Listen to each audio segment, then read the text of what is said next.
আরে guys guys ମୁଁ ହେଲି ଭୁଜା। ବାଲେଶ୍ୱର ଆଉ ମୟୂରଭଞ୍ଜ ଏରିଆର ପ୍ରତ୍ୟେକ ଘରେ କିଛି ଥାଉ କି ନଥାଉ ଭୁଜା ଥିବାଟା ଥୟ। ଆଉ ମୁଁ ଗୋଟେ ଏମିତି ଜିନିଷ ଯେ ମୁଁ ସବୁ ତରକାରୀ ସହିତ ଖାଇଲେ ଭଲ ଲାଗେ। ଯେମିତି ଚିକେନ୍ ସହିତ ଭୁଜା ଖାଉ ଭଲ ଲାଗିବ, ମଟନ୍ ସହିତ ଭୁଜା ଖାଉ ସେଟା ବି ଭଲ ଲାଗିବ, ଡାଲି ବଳି ଯାଇଛି ଡାଲି ସହିତ ଭୁଜା ଖାଉ ଭଲ ଲାଗିବ। କିଛି ନାହିଁ, ଯାହା ସହିତ ଇଚ୍ଛା ହବ ତା ସହିତ ଖାଇବ, କିଛି ଅସୁବିଧା ନାହିଁ। ଯଦି ମୁଁ ଘରେ ଅଛି ତାହେଲେ କିଛି ଅସୁବିଧା ନାହିଁ। ହଠାତ୍ ଖରାବେଳେ ଭାତ ଖିଆ ସମୟରେ ତୁମ ଘର ଭାତ ଖିଆ ସରିଯାଇଛି, ସେଇ ସମୟରେ ହଠାତ୍ ଗୋଟେ କୁଣିଆ ଆସି ପହଞ୍ଚିଗଲା, ଭାତ ତ ନାହିଁ କିସ ଦବ, ମୁଁ ଥିମି ଭୁଜା।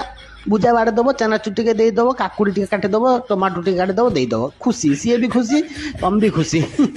କୌଣସି ଦୂର ଜାଗାକୁ ଯାଉଛ ଭୁଜା ନେଇ ଚାଲିଯିବ ଜରିର ଭରିକି, କିଛି ଅସୁବିଧା ନାହିଁ। ଭୋକ ଲାଗିଲା ଜରି ଖୋଲିଲ ଭୁଜା ଖାଇଲ, କିଛି ଅସୁବିଧା ନାହିଁ। କିଛି ଲୋକ କୁହନ୍ତି ନାହିଁ, ସବୁ ଭୁଜା ଚୁବି ଚୁବି ଖାଇଲେ ପାଟି ବଥା ହୁଏ। ସେମାନେ ଜାଣିନାହାନ୍ତି ଭୁଜା କେମିତି ଖିଆ ହୁଏ।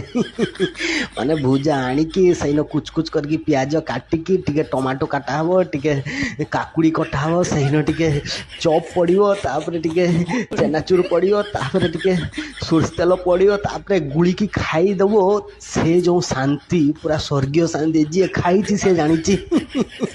ଥରେ ବାଲେଶ୍ୱର ମୟୂରଭଞ୍ଜ ସାଇଡକୁ ଆସ, ମାଉଁସ ସହିତ ମୁଢ଼ି ଖାଇବ ଯୋଉ ମଜା ଆଉ ଯୋଉ ଟେଷ୍ଟ, ବାଳ ବିରିୟାନୀକୁ ସାଇଡରେ ପକେଇଦବ।